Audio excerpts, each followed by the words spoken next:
전투 로봇을 조종하는 아인슈타인의 모습을 그려줘. 간단한 몇 줄의 텍스트 입력으로 한순간에 눈앞에 환상적인 그림이 그려집니다. 바야흐르 AI 시대가 도래했어요. 이제는 누구나 재미삼아 또는 필요에 의해서 한 번쯤 AI 그림을 그려봤을 거예요. 그런데 여러분 그거 아시나요? 우리가 무심코 그린 이런 그림 한 장에 스마트폰 하나를 완충하는 데 필요한 양의 전기가 소모된다고 합니다. AI는 앞으로 점점 더 발전할 테고 스마트폰처럼 우리 삶에 아주 깊숙이 들어올 것이에요. 우리의 AI 사용량은 점점 더 많아질 것입니다.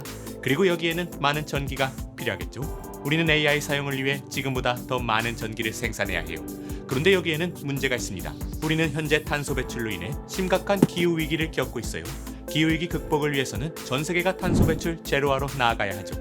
탄소 배출의 근본적 원인은 화석 에너지입니다. 우리는 석탄, 석유에서 전기 등의 에너지를 뽑아 쓰고 탄소를 배출하고 있어요.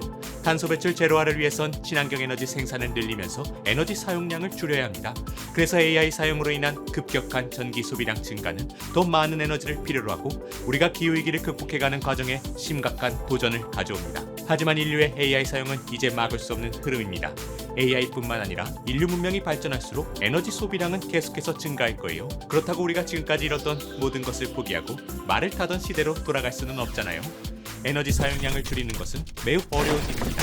어쩌면 불가능할지도 모르죠. 그렇다면 우리가 해야 할 방법 중 하나는 에너지를 더 효율적으로 쓰는 것입니다. 낭비하지 않는 것이죠.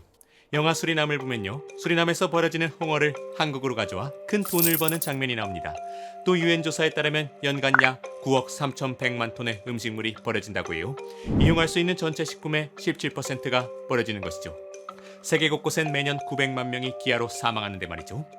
식품이 필요한 만큼만 생산하고 남는 식품을 잘 순환할 수 있다면 동일한 자원으로 더 큰 효과를 낼 수 있습니다. 이것은 전기도 마찬가지입니다. 필요한 만큼만 생산하고 생산된 전기를 잘 분배하여 공급한다면 동일한 전기로 더 큰 효과를 낼 수 있어요. 그러면 우리나라 전력망을 한번 살펴보죠. 굉장히 복잡하죠. 전력망은 수많은 신경이 서로 정보를 주고받으며 얽혀있는 인체의 신경망처럼 굉장히 복잡한 구조입니다. 그래서 전기를 효율적으로 분배한다는 것은 우리의 생각보다 훨씬 어려운 일이에요.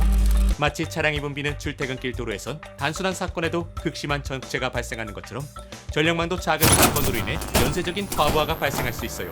이것은 대규모 블랙아웃으로 이어질 수도 있습니다. 게다가 친환경 에너지의 증가는 전력망 관리를 더욱 복잡하게 만들어줍니다.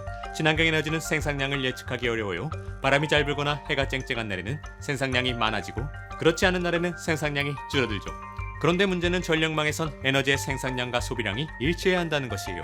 그렇지 않으면 전력망에 과부하가 생기고 대규모 블랙아웃을 가져올 수 있습니다. 그럼 이런 해결 방법을 생각할 수 있어요. 친환경 발전 시설이 에너지를 많이 생산할 땐 여분의 에너지를 배터리에 저장해두고 부족할 땐 꺼내 쓰는 거예요. 이것이 에너지 저장 시스템 ESS입니다. 그런데 또 문제가 있어요. 전력망에 에너지가 넘치거나 부족하다는 것을 알고 나면 이미 늦었다는 것입니다. 생산량과 소비량의 변화를 미리 예측해서 조절해야 하는 것이죠. 하늘에서 도시의 도로를 바라보며 신호등과 통행 경로를 조절하면 교통 흐름을 원활하게 만들 수 있습니다. 마찬가지로 굉장히 복잡한 전력망도 잘 조절하면 더 원활한 전력 순환을 만들고 에너지를 절약할 수 있어요. 이런 복잡한 작업을 수행하여 전력망을 보다 효과적으로 관리할 수 있는 시스템을 바로 에너지 관리 시스템 EMS라고 부릅니다. 그럼 EMS가 하는 역할을 몇 가지 알아보죠. 첫째로 수요 예측과 조절 기능을 가지고 있어요. 기상 조건, 과거 데이터, 현재의 소비 패턴을 분석하여 에너지 수요를 정확하게 예측합니다. 예상보다 수요가 낮을 경우에는 비효율적으로 작동하는 발전소의 운영을 일시적으로 중단시켜 에너지 낭비를 줄일 수 있습니다. 둘째로는 최적화된 에너지 분배를 담당합니다. 전국의 여러 발전소와 에너지 저장 시설 간의 에너지를 효과적으로 분배합니다. 특히 한 지역에서 에너지 수요가 급증하는 경우 발전기들의 전력 생산량을 늘려 수요를 충족시켜줍니다. 셋째로는 에너지 저장 관리 기능을 해요. ESS를 활용하여 친환경 에너지원에 초과 생산된 에너지를 저장하였다가 에너지가 부족할 때 활용하도록 조절하는 것입니다. 이것은 앞에서 말했던 것처럼 정확한 수요 예측이 우선되어야 가능한 것이죠.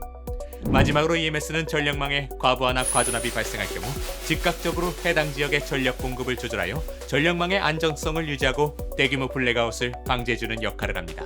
이처럼 EMS는 전력망의 안정성과 효율성을 크게 향상시켜주는 핵심 기술로 현대사회에서 에너지 문제를 해결하는 데 중추적인 역할을 합니다.